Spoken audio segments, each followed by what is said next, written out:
Though this be madness, yet there is method in it.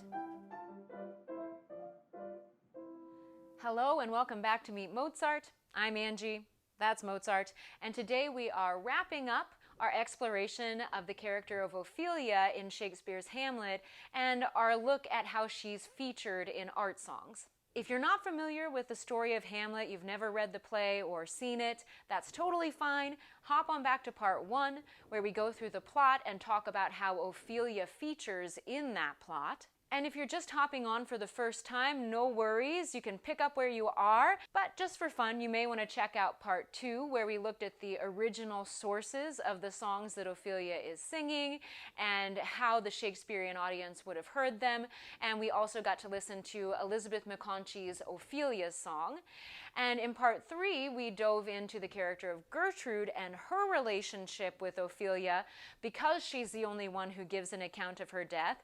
And we had a wonderful song by Saint-Saëns called La Mort d'Ophélie. But today we are continuing with what is probably the most contested topic about Ophelia, which is her madness, or lack thereof. We'll find out. And because that topic is such a quagmire and there's so much to discuss surrounding it, I've invited Shakespearean expert Melinda Hall to help us dig through and get a better understanding of what life would have been like for a woman like Ophelia in the early modern era. Once again, Melinda Hall has a vast array of experience in the field of Shakespeare. She's been a reader at the Shakespeare Folger Library. She once hosted a series that was called How Shakespeare Changed My Life, where she got to talk to different actors and actresses about their experiences with Shakespeare.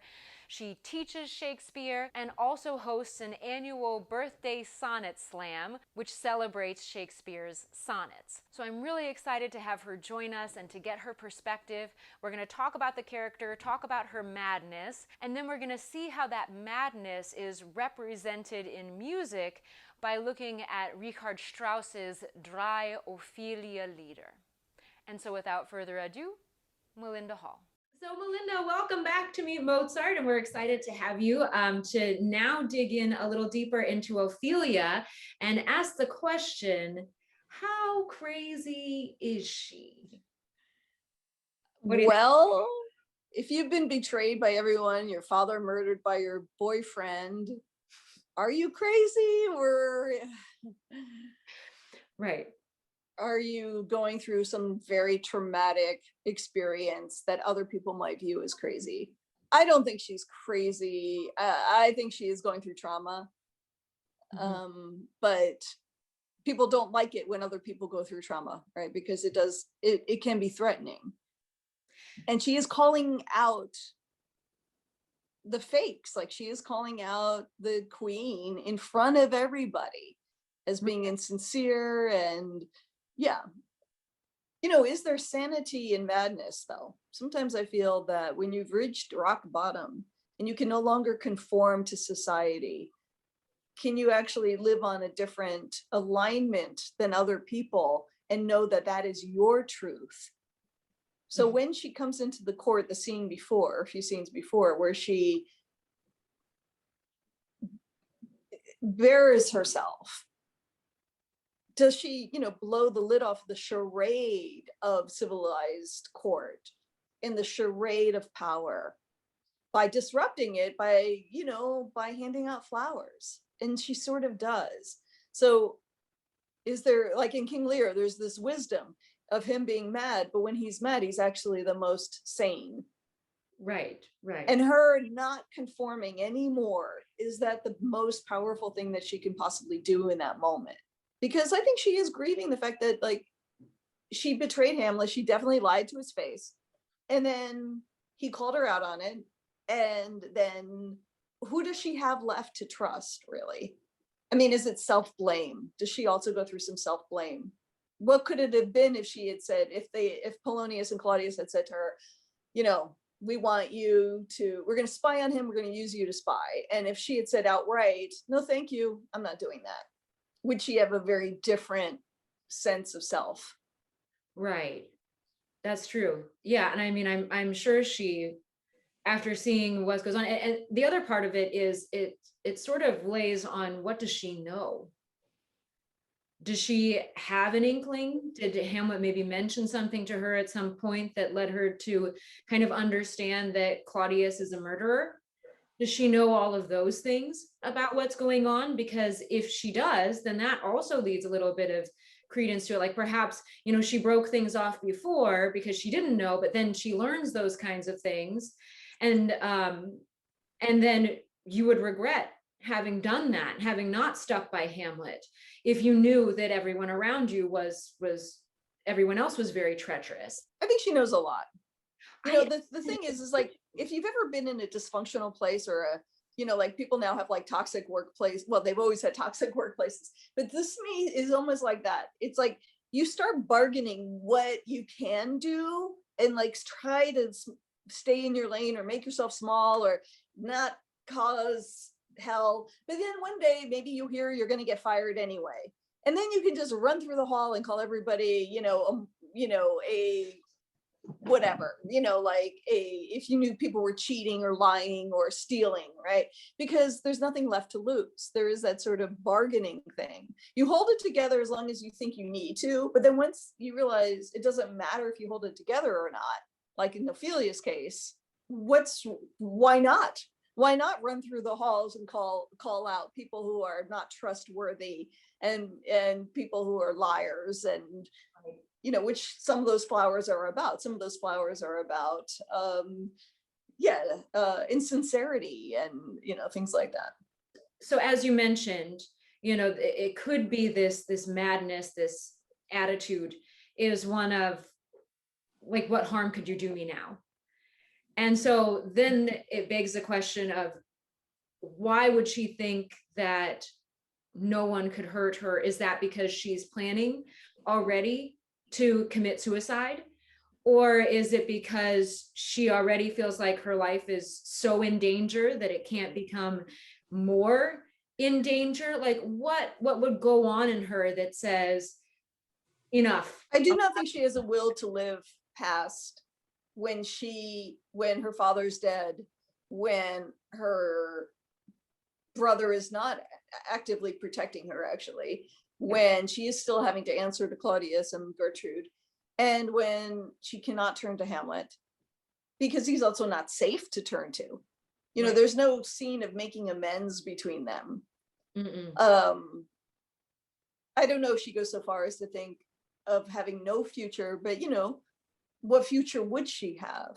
So does that lead to suicide or self-harm? Yes. And self-harm and suicide are definite indications of anger in many, many cases, even today, when people are angry and frustrated and feel invisible and feel that they have no recourse.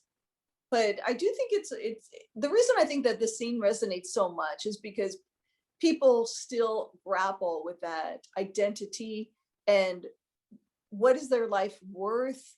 If your life worth is in your future or with other people, right? And then suddenly you don't have other people and you don't have a future, right. What are you looking at? Right. Well, and also too, the reality of not having those things. I think, that's a hard thing to deal with in modern times, but I think during those times, particularly, it would have been a difficult thing to deal with because what happens to her if she stays alive?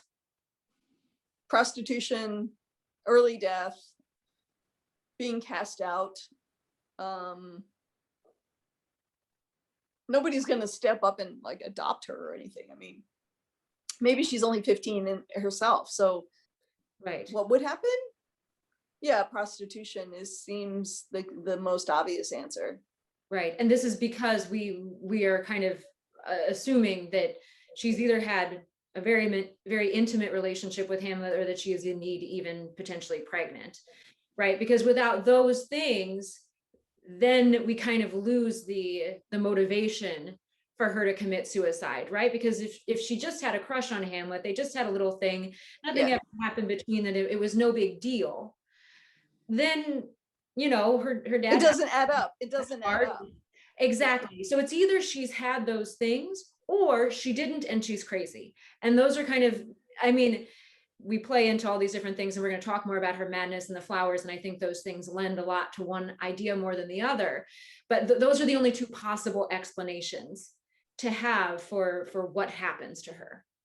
Yeah, right. And if Hamlet is her spiritual twin in a way, you know, he goes through the same identity crisis. He knows the minute he says he's going to revenge his father's death, he knows there's a chance he could die. Mm-hmm. Right. He knows that he's willing to take that gamble. I think that's a lot of his to be or not to be speech actually, is him being aware of that mortality. How easy it would be for Claudius to have him murdered, which he tries to do with Rosencrantz and Guildenstern. So he already knows, like, his days are numbered in a way. Right. There's no out.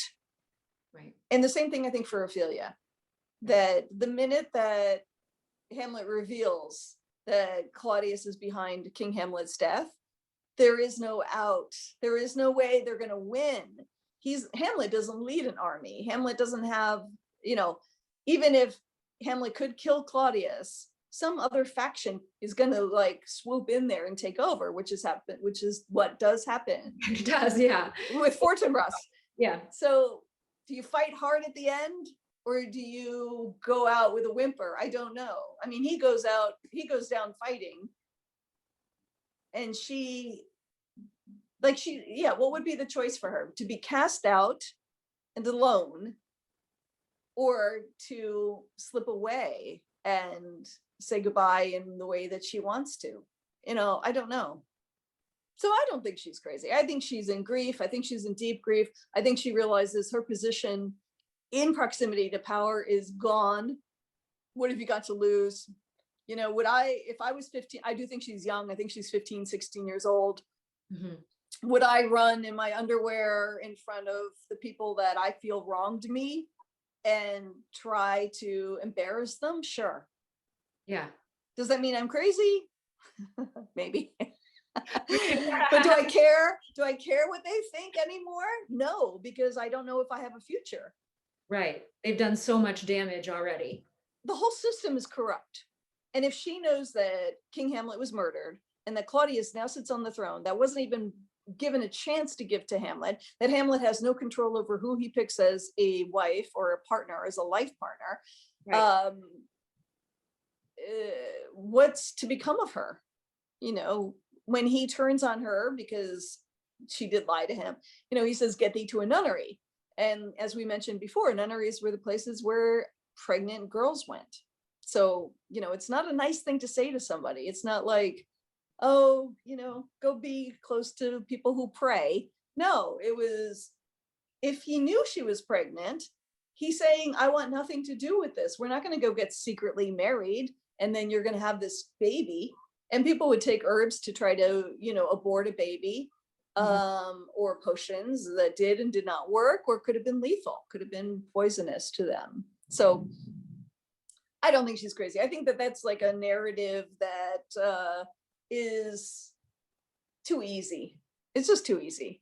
Yeah, we have to look at all the sides of the story and all of the amounts of pressure that are being put on her. And she really does have it from every angle, you know, from the way that Hamlet treats her, from the way that he murders her father, even the way her father treats her.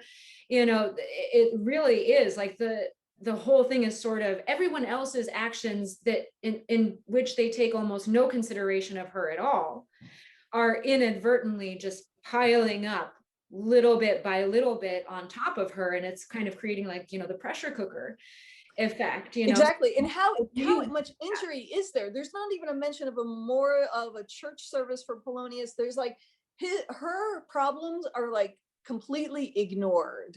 Like in Act 4, Scene 5, the queen says, her first line opening the scene is, "I will not speak with her." And then what does she want? And then the gentleman says she speaks much of her father, and says she hears there's tricks in the world, and hems and beats her heart, spurns enviously at straws, speaks things in doubt that carry but half sense. Her speech is nothing, yet the unshaped use of it doth move the hearer to collection. They yawn at it. You know, I mean, she's maligned in her grieving of Polonius. Right. And Yeah. they're moving on. They're moving on. And she will be swept away by their tide. Whether she lived or not, she would have been swept away by whatever actions that they took. Literally. Mm-hmm.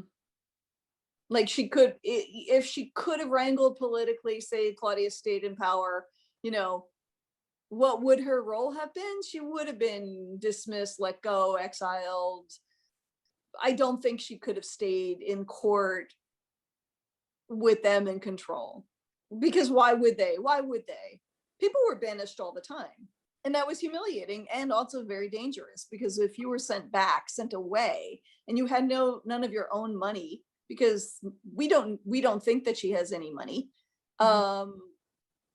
and you're not a virgin anymore, what's your options? What are your options for the rest of your life?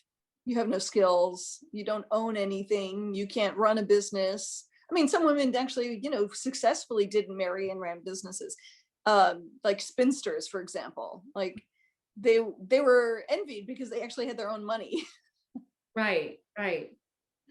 But what does she have? I mean, she is taught. It shows she is literate in the play. She's musical. Those are things for rich ladies. Right. So I don't know what she would have that would make her have any survival skills. I don't know. Poor Ophelia. I know. Well, and that's the thing that always got to me too, is that when she comes back on stage after all this stuff and has seemed to be out of her wits, and when her brother Laertes sees her in that state, he just kind of sees her being weird, and she says things, she passes around her flowers, she does all those things, and then she exits. And Laertes just like, well, we really got to work on this Hamlet revenge situation. He doesn't follow after her. No. You know, and to the point where you got to wonder, in her insanity, who's even taking care of her? No, she's just, it seems like she's by herself. Like she doesn't even have a maid or anybody like helping her. Like she's not even given, Ophelia is not given any support whatsoever. Right. In the play. She's alone. Yeah. You know, she has her father and her brother, and they both tell her like what to do or not to do. What to do. And then there's no like in the other Shakespeare plays, when one of the female protagonists is in trouble, that Shakespeare gives them a buddy. Right. That goes with them on that journey, typically. Yeah, she has no one. No, she's very alone. Yeah.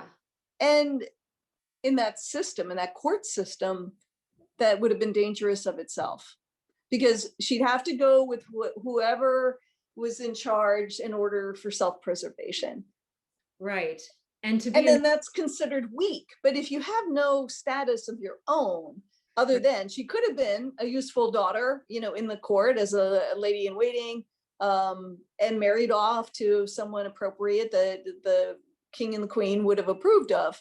Yeah, she could have had a lifetime there in court and had children, and had a family, but she doesn't have those opportunities. Right. So that's why I think she doesn't really have strong status or money of her own. If she had money of her own, I think that she would have some, you know, kind of protection. Right.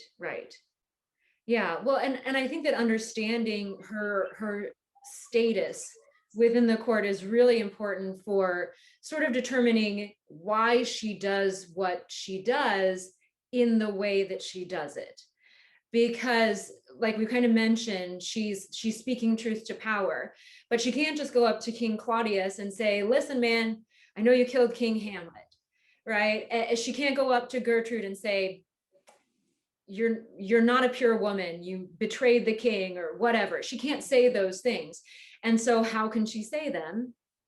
Through insanity, right? Right. Yeah, through a show of I give no F's anymore, and I'm going to show everybody what I think of you.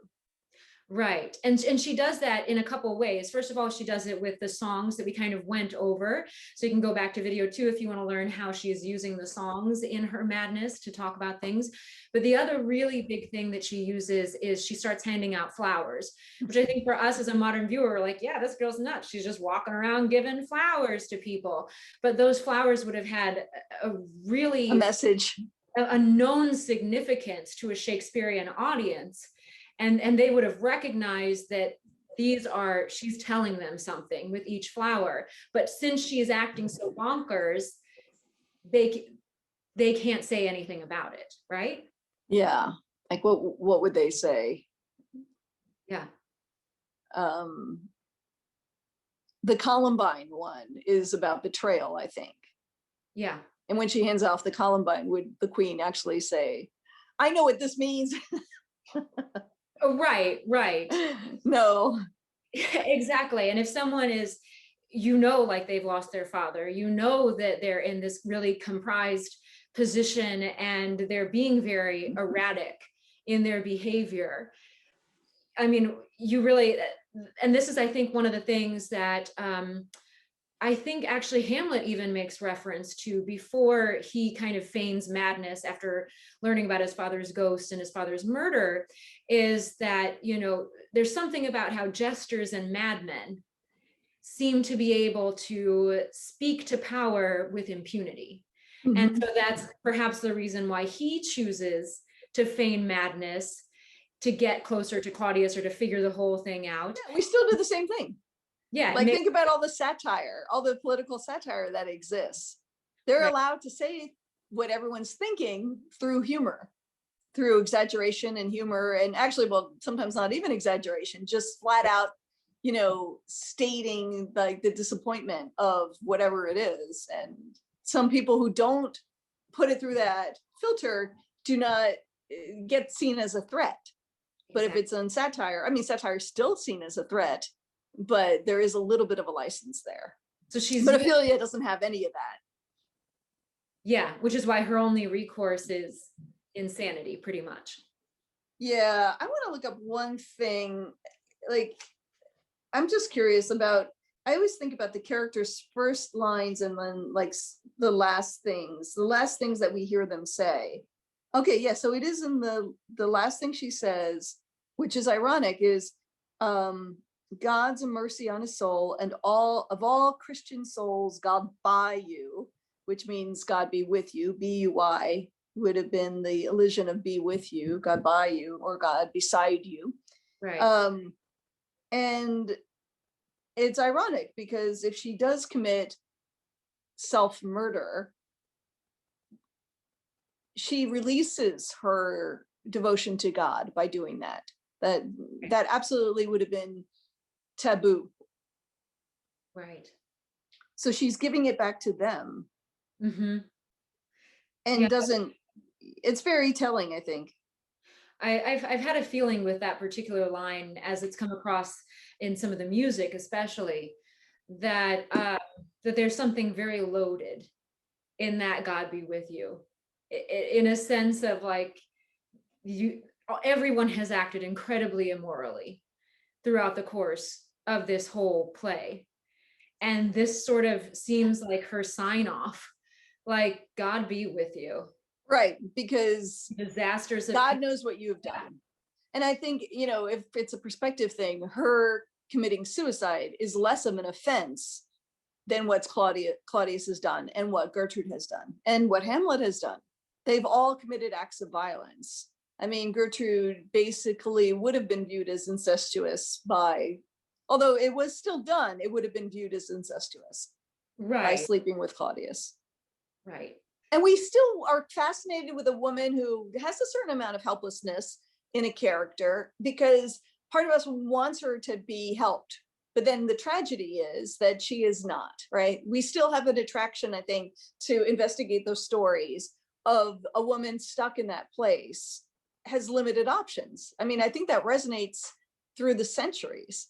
Right. Well, and I think whenever we run into those characters, because we see them a lot in opera, they abound in opera is these women who are stuck in these very particular positions and maybe don't have a lot of agency. And I think what makes their characters interesting is not watching them, oh, woe is me, I can't do anything because I'm a poor woman.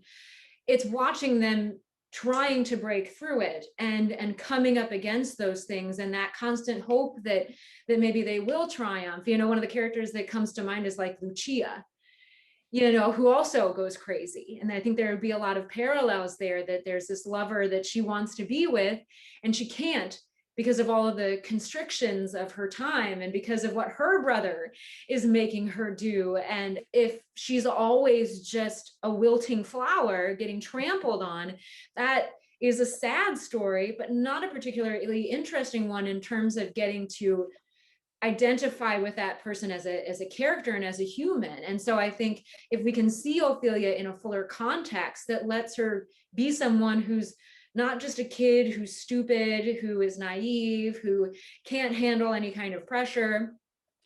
Yeah. I think we discredit her in a lot of ways. Which is typical. I mean, interesting story. I mean, think about that. Like, you know, crazy woman is way more popular than crazy man, right? Like, as a saying, there's a crazy lady or crazy woman. But if you walk by a guy on the street that is acting the same, do you say there's a crazy man or a crazy guy? But, you know, like I think those gender roles hit Ophelia hard. I think that those expectations hit her hard, and she has no resources to rise above it. And she is stuck in that power play. Right. Absolutely. So let's talk a little bit more in specific about what messages she's sending with these flowers. Oh, okay. Firstly, I'd like to say there's a stage direction for this entrance of Ophelia's in Act 4, Scene 5. The stage direction is enter Ophelia distracted. In my editor's notes, John Andrews, the editor of this particular edition that I like to use, the Everyman edition, he writes, the word distracted derives from the first folio stage direction. Here it means beside herself or deranged. In the first quattro, which undoubtedly preserves some authentic staging detail, indicates that Ophelia enters playing on a lute and singing with her hair down. And the songs she sings in the scene are snatches of ballads that would have been familiar to the original audience. So playing, the very first writing of this text that we are aware of in the first quattro version is playing on a lute. Yeah. So why do they think that musicians are crazy is my question. I think that's the problem there. She's playing on lute. Obviously, something's horribly wrong with her. Right. Okay. So which part do you want to look at here? I suppose the part where she's giving out the flowers. That's Act 4, Scene 5. And she has the song, which you're talking about the song. And she goes from the song into naming of flowers. So here in this line, like around line 176, she says, there's rosemary, that's for remembrance. Remembrance or mindfulness or fidelity. It could be obligations and commitment to those who one is indebted. Pray you love, remember. And rosemary is actually used in burial practices. When you would show up to commemorate someone, you know, in their church service, they would leave sprigs of rosemary on people's chairs or on the pews, so that because if there's a dead body there, chances are it didn't smell so good. So you would hold it to you know, sniff through the service. And there's pansies, that's for thoughts. Right. So here she tells us what she thinks pansies are for. Yeah, those are flowers for Laertes, correct? Yes, and he says a document in madness, thoughts and remembrance fitted. So he's kind of thinking that she has a record of what she feels are the trespasses against her.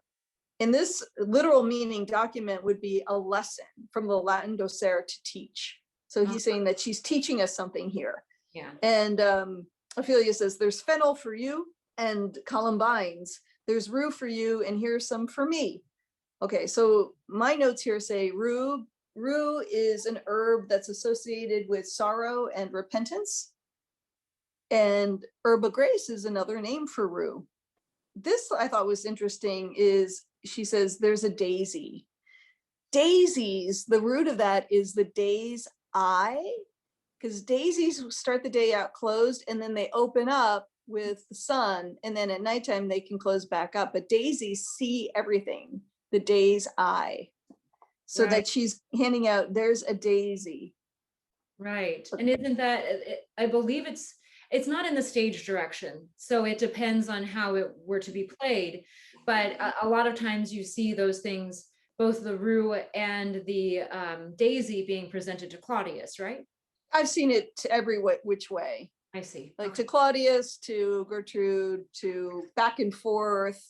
The thing is, like, she wants to give out violets, but she says they withered when my father died, and they say he made a good end. A good end. That was a typical phrase. That means you didn't suffer. That means you died with dignity.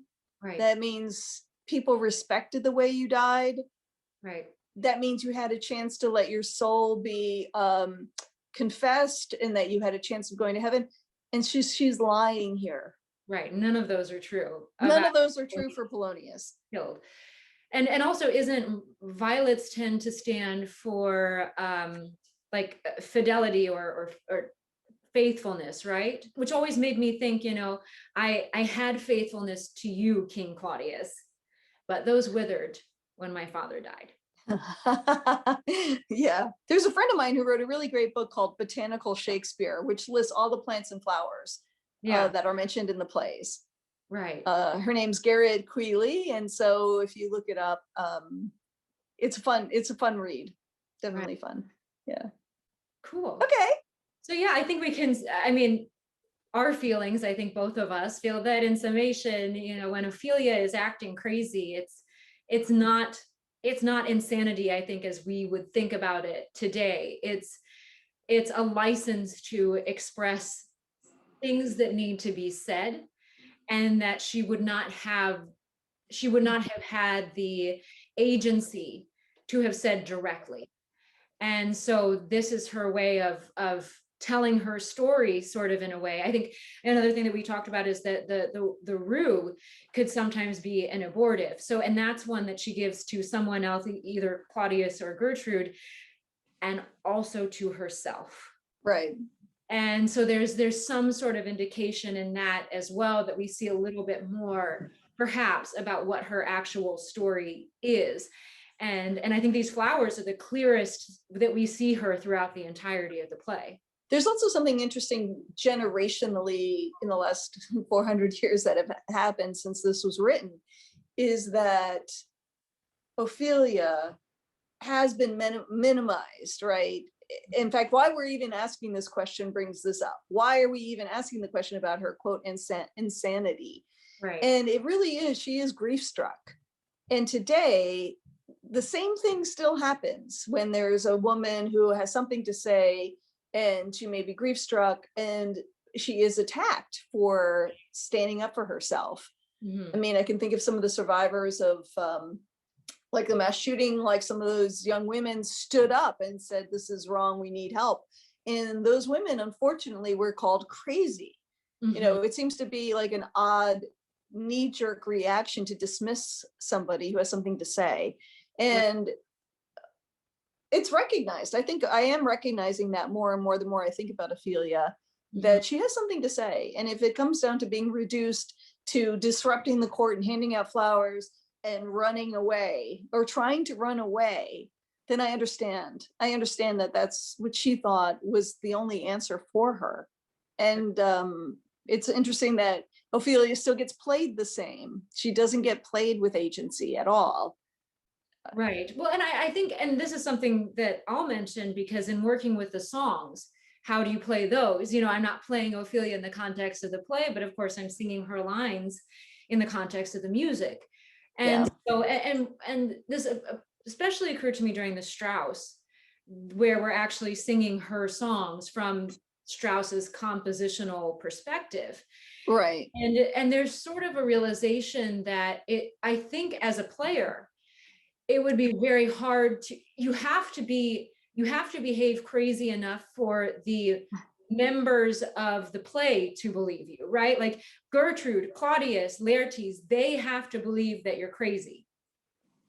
So how do you play crazy enough for them to believe you, but not so crazy that the audience wouldn't believe you as well? And I mean, I don't know if you had thoughts on that and your experiences with the character, but in my own portrayal of it, like and going through the Strauss songs, I think he writes things in the music that indicate that he hears her, like there's a figure that sort of sounds like a strange wheel turning, you know, and so you kind of understand that he's feeling her that way. I mean, there's also the element of the mythology of fortune coming in here. People definitely believe in fortune, and she has a mention about a wheel, and that it probably is about fortune not being broken. So here, this circular thing that could have been her life cycle of perhaps, maybe not love, but perhaps, you know, bearing children, perhaps being safe, perhaps carrying on traditions and from her family, you know, those things got broken. Right. When the wheel broke, when her father died, her father's murdered, it got broken. Right. And her fortune got broken. So how do you play that? I think you just have to believe it. You have to believe that you're at the end of your fortune. Absolutely. Yeah. And I think when the music is great, a great composer senses that as well. And so even from that perspective, that's, you know, if there's truth in all of these rantings that she's saying, then all of a sudden you can support everything in a different way than just being the crazy woman running around. You believe her. If you believe that she is justified in what she is doing, and Right. you take her side for a change.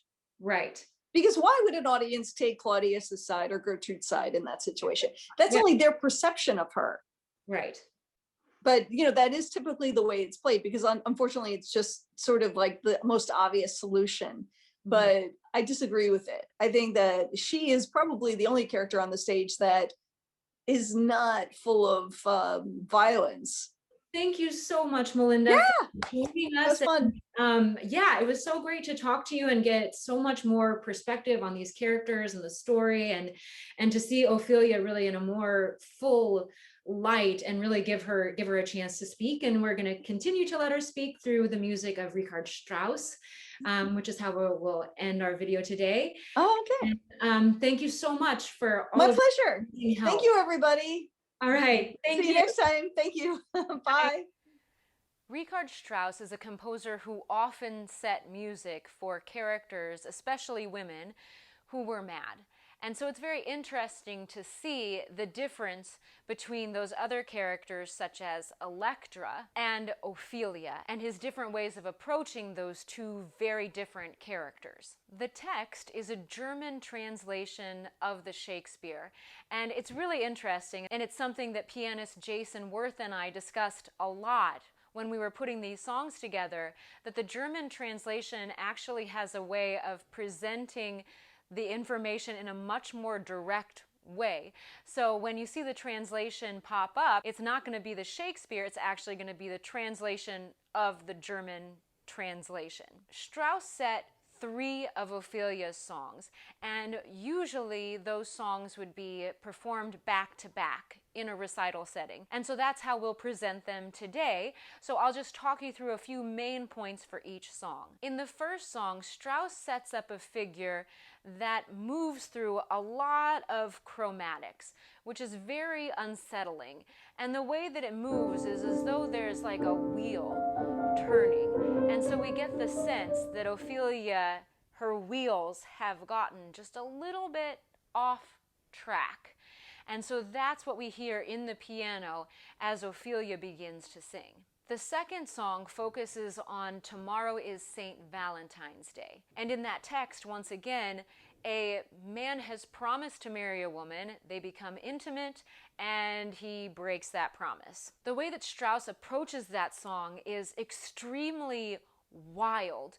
There's all of these chord progressions that are happening really quickly in the piano, and the singer is singing over them, and it feels very unsettling. And I think in this setting, we get a real sense of Ophelia's underlying rage. The third song of Strauss's is perhaps the most interesting to me, because he uses a text from a section where Ophelia is singing a song about a burial. Then she interrupts herself to pass out flowers, and she ends with, "And bonny sweet Robin is all my joy." And most Shakespearean experts would look at that and say, this is actually one continuous song. She's just changed the words for the first half to be about a burial. Then there's a different song that Ophelia sings later on in the same scene, which is also about a burial. And this is what's generally been accepted with the Shakespearean expert. But of course, Strauss didn't exactly see it that way. He saw it in a way that all of the content about the burial was the same song, but that the bonny sweet Robin is all my joy was something different. And so here's what he did. The piece starts out with a very dirge-like feeling as she's talking about this burial. Then, when she gets to the part about bonny sweet Robin is all my joy, Strauss changes the music underneath her, and all of a sudden it's this romping waltz. Then he uses the text from the next song, which is also about burial, and continues and brings back that dirge-like theme. However, as she progresses with this dirge theme, with this idea of burial, Strauss then takes that waltz theme and lays it underneath her vocal line. So all of a sudden, she's singing the music from Bonny Sweet Robin as she's singing about death and burial. And so we get a very strong idea, at least from Strauss's perspective, that Ophelia has really convoluted all of these things in her mind to the extent that she doesn't know what things are happy and what things are sad. It's all gotten kind of mixed up and twisted in her mind. The song then ends with her final goodbye before we never see her alive again. Once again, I want to thank the wonderful Jason Worth for his help and his amazing skills in putting these songs together with me. And we hope you all will enjoy hearing Richard Strauss's Drei Ophelia Lieder.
der Morgen ist ein Valentinstag, so verfressend denkt und nicht nur der Neid am Fenster stark, will euer Valentin sein.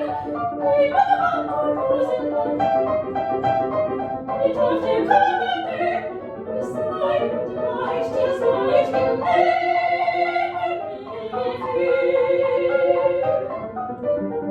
Bei Somniglos und Caritas, eine unverschämt Geschlecht. Ein junger Mann tut, wenn er kann, für wahr, das ist nicht recht. Sie sprach, ich schieß mit mir, ich sprach mich so frei. Ich sprech's euch nicht, meine Sorgen nicht, willst du nicht kommen herein?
All right, thank you all so much for joining us on this journey. I hope you learned something. I learned so much that I did not know in starting this exploration, so I hope there was some new information out there for you as well.